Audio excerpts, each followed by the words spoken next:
हमारा प्यारा भारत, जिसकी आज़ादी की लड़ाई कई लोगों ने मिलकर लड़ी, लेकिन हम कुछ प्रमुख नेताओं और क्रांतिकारियों के बारे में ही जानते हैं। उनके अलावा भी बहुत से ऐसे सेनानी थे जिन्होंने देश की आज़ादी के सपने को सच बनाने के लिए अपनी जान की बाजी लगा दी थी।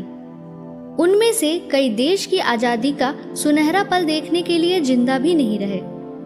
उनमें से एक नौजवान क्रांतिकारी जिन्होंने देश के लिए बलिदान दिया था, आज हम उन्हीं के बारे में जानेंगे, जिनका नाम है खुदीराम बोस।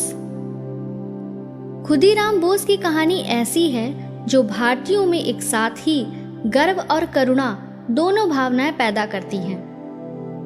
बोस केवल 18 साल के थे जब उन्हें भारत की आज़ादी की लड़ाई में योगदान के चलते फांसी पर चढ़ना पड़ा।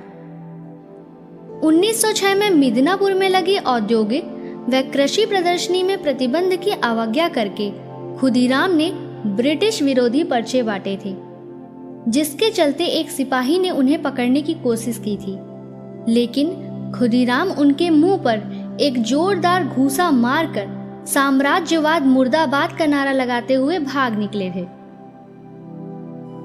उसके अगले ही साल 28 फरवरी को पकड़े गए तो भी पुलिस को चकमा देकर भागने में सफल रहे थे।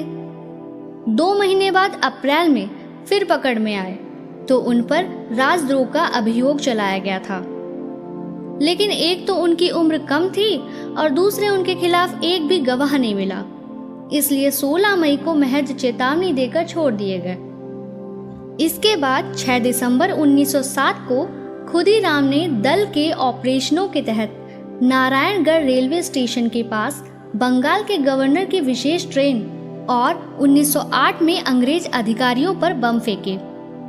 लेकिन अपने जीवन के सबसे महत्वपूर्ण क्रांतिकारी ऑपरेशन को उन्होंने 20 अप्रैल 1908 को अंजाम दिया। यह ऑपरेशन बिहार के मुजफ्फरपुर जिले के सत्र न्यायाधीश किंग्सफोर्ड की हत्या से संबंधित था। दरअसल बंग भंग के वक्त किंग्सफोर्ड कलकत्ता में मजिस्ट्रेट था और उसने वहां आंदोलन करते हुए पकड़े गए क्रांतिकारियों को जानबूझकर एक से बढ़कर एक क्रूरतम सजाएं दी थी।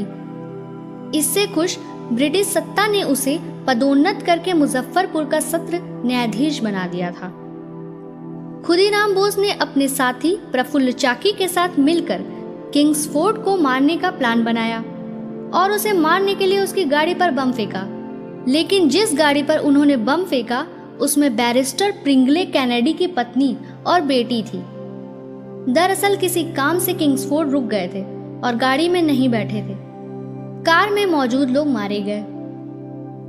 खुदीराम बोस और उनके साथी प्रफुल्ल चाकी इस घटना के बाद वहां से भागे और सीधे 25 मील दूर वैनी स्टेशन पर जाकर रुके, लेकिन तब तक वहां भी पुलिस को खबर हो गई थी और उन्हें 2 अफसरों ने गिरफ्तार कर लिया, जिसके बाद 11 अगस्त 1908 को खुदीराम बोस को फांसी दे दी गई।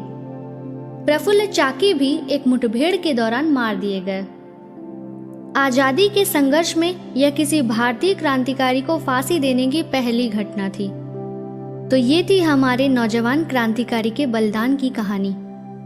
कमेंट में भारत माता की जय जरूर लिखिएगा।